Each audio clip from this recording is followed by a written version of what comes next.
भारताच्या न्याय व्यवस्थेत काही नावं अशी आहेत जी पदांमुळे मोठी झाली नाहीत, तर त्यांनी त्या पदांनाच अर्थ दिला.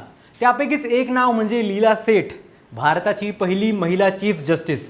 हे टायटल जरी ऐकायला मोठं वाटत असलं तरी त्या शब्दांच्या मागे उभा आहे एक असा प्रवास ज्यात संघर्ष आहे, स्वतःला पुन्हा घडवण्याची जिद्द आहे आणि सिस्टीममध्ये राहून सिस्टीम बदलण्याची हिंमतसुद्धा आहे.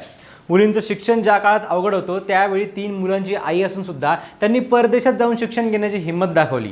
मुलगा गे असला तरी त्याला उघडपणे त्यांनी पाठिंबा दिला. एक स्त्री एवढी पुढे जाते हे बघून अनेकांनी त्यांना प्रश्न केले, पण प्रत्येक प्रश्नाला त्यांनी सडेतोड उत्तर देऊन पंख पसरले. ही फक्त एका जजची स्टोरी नाही आहे, ही त्या काळातल्या प्रत्येक महिलेची स्टोरी आहे जिने स्वप्न पाहायची हिंमत केली होती. कसा होता लीला सेठ यांचा प्रेरणादायी प्रवास तेच सांगतो, व्हिडिओ शेवटपर्यंत बघा. नमस्कार, मी संकल्प पाटील आणि तुम्ही बघताय लगाव बत्ती. लीला सेठ यांचा जन्म 1930 साली लखनौमध्ये झाला. बालपणातच वडिलांचं निधन झालं आणि घराची जबाबदारी आईवर आली. त्या काळात मुलींचं शिक्षण हे एक चॅलेंजेस होतं. परिस्थिती कठीण होती, पण त्यातून त्यांच्यात एक स्वावलंबी विचार तयार होत होता. त्यांनी शिक्षण पूर्ण केलं, पुढे लग्न झालं, कुटुंब सांभाळलं, आयुष्य अगदी नॉर्मल ट्रॅकवर चाललं होतं. पण लीला यांना आतून एक गोष्ट सतावत होती की मी यापेक्षा काहीतरी जास्त करू शकते, आणि हीच गोष्ट त्यांना वेगळं बनवते. कारण बहुतेक लोक आयुष्य जसं आहे तसं स्वीकारतात, पण काही मोजकेच लोक असतात जे ते आयुष्य बदलण्याचा निर्णय घेतात. आणि मग त्यांनी तो निर्णय घेतलाच, लॉ शिकण्याचा. आता हा निर्णय आजच्या काळात नॉर्मल वाटेल, पण त्या काळात एक महिला, तीही 3 मुलांची आई, आणि तिने परदेशात जाऊन शिकणं ही गोष्ट जवळजवळ अशक्यच मानली जायची. त्यांनी लंडनला जाऊन बार एक्झामची तयारी सुरू केली. एकीकडे अभ्यास, दुसरीकडे लहान मुलांची जबाबदारी आणि तिसरीकडे एक अनोळखी देश. पण त्यांनी या सगळ्याला सामोरं जात फक्त परीक्षा पास केली नाही, तर ती टॉप केली. पण हा क्षण फक्त त्यांच्या आयुष्यातला टर्निंग पॉईंट नव्हता. खरं तर भारतामध्ये परत आल्यानंतर त्यांचा खरा संघर्ष सुरू झाला. कोर्टरूममध्ये महिला वकील ही अजूनही दुर्मिळ गोष्ट होती. त्यांच्या अनेक वरिष्ठांनी त्यांना प्रश्न केले की एक महिला इकडे काय करते, तू तर लग्न करून संसार करायला हवा. त्यावर त्या म्हणायच्या की सर मी मॅरिड आहे. मग पुढचा प्रश्न यायचा की तुम्ही मुलाबाळांचा विचार करायला हवा. त्यावर त्या म्हणायच्या की सर मी एक आई आहे. पुन्हा प्रतिप्रश्न यायचा की एक मूल असणं योग्य नाही आहे, किमान 2 मुलं तरी असावीत. त्यावरही त्या उत्तर द्यायच्या की सर मला 2 मुलंही आहेत. अशा पद्धतीने त्यांची अनेक प्रसंगी परीक्षा घेतली गेली, पण त्यांच्याकडे प्रत्येक गोष्टीवर उत्तर होतं. सुरुवातीला अनेक वेळा त्यांना सिरियसलीच घेतलं जात नव्हतं. त्यांना केस मिळणंच कठीण होतं आणि अनेकांना वाटायचं की ही बाई आहे, ही काय टिकणार आहे. पण त्यांनी या सिस्टीममध्ये राहूनच स्वतःसाठी जागा निर्माण केली. हळूहळू त्यांना केसेस मिळायला लागल्या, त्या जिंकल्या. लोकांचा विश्वास त्यांनी संपादन केला आणि त्यांचा दृष्टिकोन बदलायला सुरुवात केली.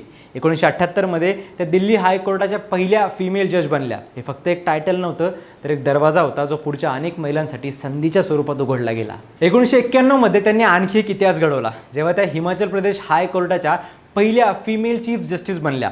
त्या खुर्चीवर बसताना त्यांनी फक्त न्याय दिला नाही, तर न्याय कसा दिला जातो हे जगाला दाखवलं. त्यांच्या निर्णयांमध्ये नेहमीच एक मानवी दृष्टिकोन दिसायचा.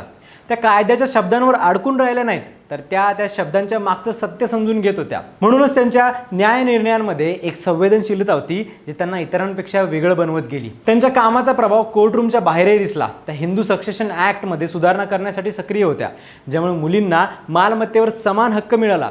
त्यांनी हे स्पष्ट केलं की समानता ही फक्त शब्दात नाही, तर कायद्यात दिसली पाहिजे.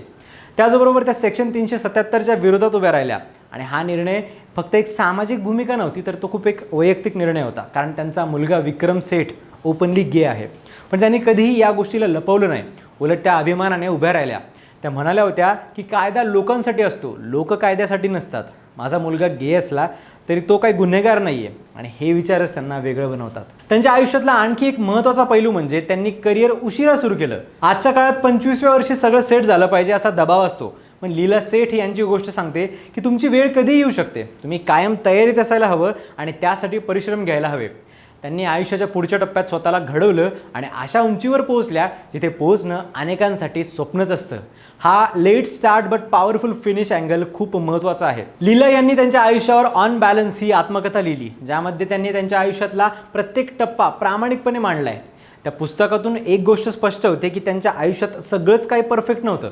त्यांनी चुका केल्या, अडचणी आल्या, पण त्यांनी प्रत्येक वेळी बॅलन्स कसा ठेवला हेच त्यांचं खरं सामर्थ्य होतं. त्या एकाच वेळी आई होत्या, प्रोफेशनल लॉयर होत्या आणि एक विचार करणाऱ्या नागरिकसुद्धा होत्या.